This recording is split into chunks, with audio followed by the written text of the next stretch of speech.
Kashi news channel, सच है तो बोलेगा।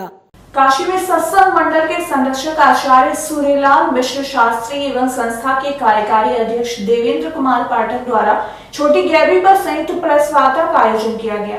इस दौरान आचार्य सूर्यलाल मिश्र शास्त्री ने विश्वनाथ धाम में सालों से चली आ रही रामचरितमानस पाठ के लिए अब तक कोई जगह आवंटित नहीं किए जाने को लेकर रोष प्रकट किया। इस दौरान उन्होंने कहा कि विश्वनाथ धाम कॉरिडोर के निर्माण के समय से ही हमें आश्वासन दिया जा रहा था कि धाम में रामचरितमानस पाठ करने के लिए एक जगह दी जाए, जिससे कि हमेशा उसी जगह पर यह आयोजन किया जा सके। लेकिन अब तक हम लोगों को कोई जगह आवंटित नहीं की गई है, जिसका हमें बहुत ज्यादा दुख है। वहीं उन्होंने बताया कि हर साल की तरह ही इस साल भी धाम में रामचरितमानस का 7 दिवसीय पाठ का आयोजन किया जाएगा। इस दौरान विविध कार्यक्रम का आयोजन भी किया जाएगा। ये काशी विश्वनाथ मंदिर के कॉरिडोर में जो अभी दुकान है सरस्वती गेट की तरफ, वो स्थान मिला है अभी इस वर्ष में। और कई सालों से हम लोगों को आश्वासित किया जा रहा था कि भवन बनेगा यहाँ पर रामचरितमानस के लिए, भवन निर्माण न हो पाया। और अभी तक हम लोगों को इसी तरह जैसे 58 चौका होता है ना, यहाँ से बना लो फिर वहाँ बैठ जाओ फिर वहाँ बैठ जाओ, इस तरह 58 चौका की तरह रामचरितमानस जो परंपरागत है, हम तो अपनी गिनती में 60-65 साल कहते हैं। बाकी ये जब से रामचरितमानस का निर्माण हुआ बाबा विश्वनाथ के मुखमंडल से, तब से रामचरितमानस हो ही रहा है। हम कर रहे हैं, हमारे पहले कर रहे हैं, पूजा पर पितर लोग कर रहे हैं। ऐसी दिव्य परंपरा को आज इतने उपेक्षात्मक दर्शन दिया जा रहा है, उपेक्षात्मक स्तर बना दिया गया है। तो आप कहीं करो रामायण, भीड़ मत करो, चले जाओ कोने में बैठ कर कर लो, नहीं और चले जाओ पीछे वहां कर लो। जब रामचरितमानस ज्ञानवापी में हुआ, हमारे पास 30-40 साल से परमिशन लिखित ज्ञानवापी ही है। चलो ठीक है, कॉरिडोर में इधर उधर हुआ तो चौक स्थान व्यवस्थित है, इतना बड़ा स्थान है, लेकिन वहां पर व्यापारियों के लिए है और क्या कहते हैं शौचालय 25 फुट है, और सेल्फी करने वालों के लिए स्थान है, टहलने वालों के लिए स्थान है। लेकिन परंपरा का परिपालन करने के लिए जन कल्याणकारी, देश का कल्याण जिससे हो, ऐसा रामचरितमानस के लिए कोई स्थान विश्वनाथ मंदिर के स्थल में नहीं है। ये बहुत बड़ा क्षोभ, बहुत बड़ी घटना घटने वाली है। बहुत ज्यादा आक्रोश काशी में शुरू हुआ। अभी हम लोग विश्वास करते थे बनेगा, निर्माण चल रहा था, विश्वास करते थे बनेगा, आज नहीं कल, और आश्वासन भी मिलता था। लेकिन अब स्थिति ये आ गई कि कोई आश्वासन नहीं, कोई व्यवस्था नहीं। वहीं चले जाओ, सरस्वती गेट जो बना है वहां चले जाओ, वहां रामायण आप कर लो, वहां बैठने की जगह नहीं। वह हम 150 ब्राह्मण लेके बैठ नहीं सकते, 25-50 का जगह है, और वही जगह लोग बता रहे हैं कर रहे हैं। ऐसी स्थिति में हमको ये लग रहा है कि जिस तरह से हमारे धर्म विलुप्त होता जा रहा है, ये रामचरितमानस जो दर्शन है, कल्याणकारी मार्गदर्शन है, हर प्रश्न का जवाब है, सुख शांति समृद्धि दाता है, उसको रोकने का कुत्सित प्रयास। बरेली की बहेड़ी विधानसभा से सपा विधायक अताउर रहमान ने अपने कार्यालय पर एक प्रेस कॉन्फ्रेंस की, जिसमें उन्होंने बीजेपी के पूर्व विधायक पर निशाना साधते हुए कहा कि पूर्व विधायक अपने कार्यकाल में तो कोई विकास कार्य नहीं कर पाए, फिर तो विकास के नाम पर मुख्यमंत्री को पत्र लिखकर क्या साबित करना चाहते हैं। वहीं समाजवादी पार्टी कार्यालय पर पत्रकारों से वार्ता करते हुए सपा विधायक अताउर रहमान ने कहा कि पूर्व विधायक ने बहेड़ी के विकास के लिए जो पत्र लिखे हैं वो सिर्फ दिखावा है। बहेड़ी विधानसभा क्षेत्र में जितना भी विकास कार्य हुआ है वो सिर्फ और सिर्फ सपा सरकार में ही हुआ है। उन्होंने बताया कि सपा कार्यालय में बना मेगा फूड पार्क भाजपा सरकार आने के बाद अब तक चालू नहीं हो सका है। अखबार में जरूर मेगा फूड जल्द चालू होने की खबरें आती हैं, लेकिन हकीकत उससे अलग है। आज हमने आप लोगों को इसलिए कष्ट दिया है कि हमारे जो पूर्व विधायक जी हैं, उन्होंने 3 पत्र लिखे हैं और सोशल मीडिया पे डाले हैं। पिछले 5 साल में जब वो विधायक थे, एक भी सड़क इस क्षेत्र में कहीं नहीं बनवाई, कोई विकास का काम नहीं करवाया। जब हम विधायक थे यहाँ से 2012 से 17 तक, तब हमने बहेड़ी से बरेली 4 लेन, बहेड़ी में बस अड्डा, बहेड़ी में बिजली घर, डिग्री कॉलेज, बिछा में 132 kVA का सब स्टेशन, फरीदपुर में ITI, फरीदपुर में हॉस्पिटल, और सड़कें जाल बिछ गया था सड़कों का। और मेगा फूड पार्क जो आज तक कुछ नहीं हो पाया है, ये भी हमने स्वीकृत कराया था, वहाँ पर कुछ काम भी हुआ है। लेकिन पिछले 5 साल में हमारे क्षेत्र में बहेड़ी में कोई काम नहीं हुआ, आप सब लोग जानते हो। मैं जब जाता हूँ फरीदपुर क्षेत्र, जब फरीदपुर की तरफ जाता हूँ तो एक जगह बोर्ड लगा हुआ जरूर मुझे दिखता है, देवीपुरा से पहले इनकी विधायक निधि का। और जब मैंने लोगों से पूछा तो पता लगा कि इन्होंने यहाँ ज़मीन खरीदी है, तो उस पर ज़मीन पे अपने जाने के लिए इन्होंने खरंजा डलवाया है, इसलिए ये बोर्ड लगा हुआ है। कोई काम नहीं हुआ, लेकिन अभी उनको ये पता नहीं है कि वो चुनाव हार गए हैं। चुनाव हारने के बाद 3 पत्र उन्होंने सोशल मीडिया पे डाले हैं। आज उन्हें होश आया है कि बहेड़ी में ओवरब्रिज बनना है रेलवे लाइन के ऊपर से। आज उन्हें होश आया है कि लगभग 9 सड़कें उन्होंने दी हैं कि ये सड़कें चौड़ीकरण इसमें होना है। तो हम तो ये कह रहे हैं कि जब जीते हुए थे तब एक भी सड़क नहीं बनवाई, जब मंत्री भी थे, और आज कुछ नहीं है, चुनाव हार गए हैं तो आज फर्जी पत्र लिखे हैं, सिर्फ टाइप करा के सोशल मीडिया पे डाल दिए ताकि लोग समझें कि बड़ा विकास कराने। सब जानते, जनता जानती है। मैं तो विधायक जी से कहूँगा कि आप ये क्यों नहीं मानते हो कि आप चुनाव हार गए? आप चुनाव हार गए हो, हम तो आपसे कह रहे हैं आप चुनाव।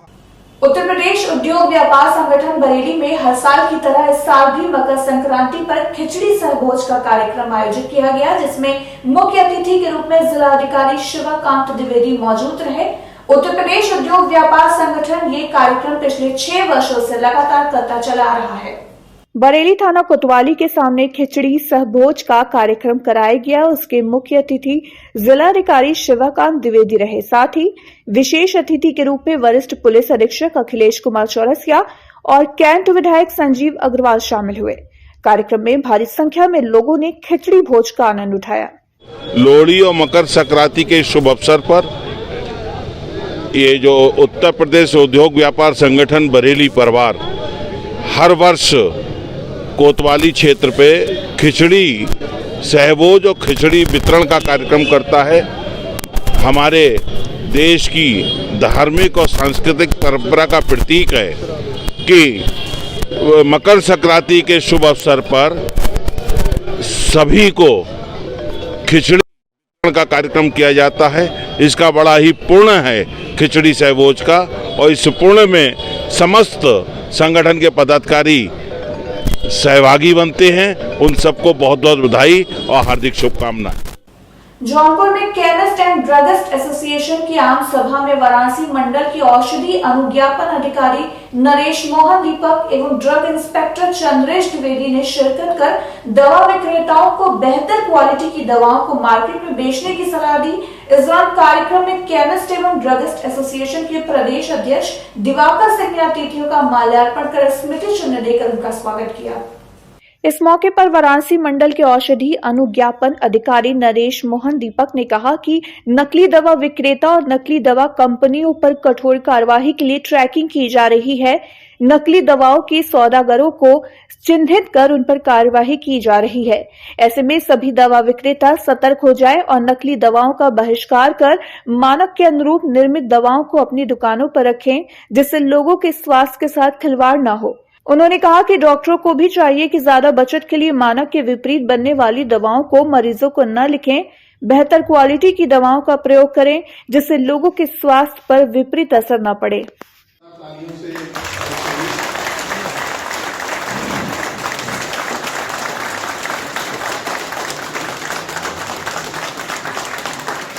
नकली दवाओं के रोकथाम के लिए विभाग क्या कार्रवाई कर रहा है?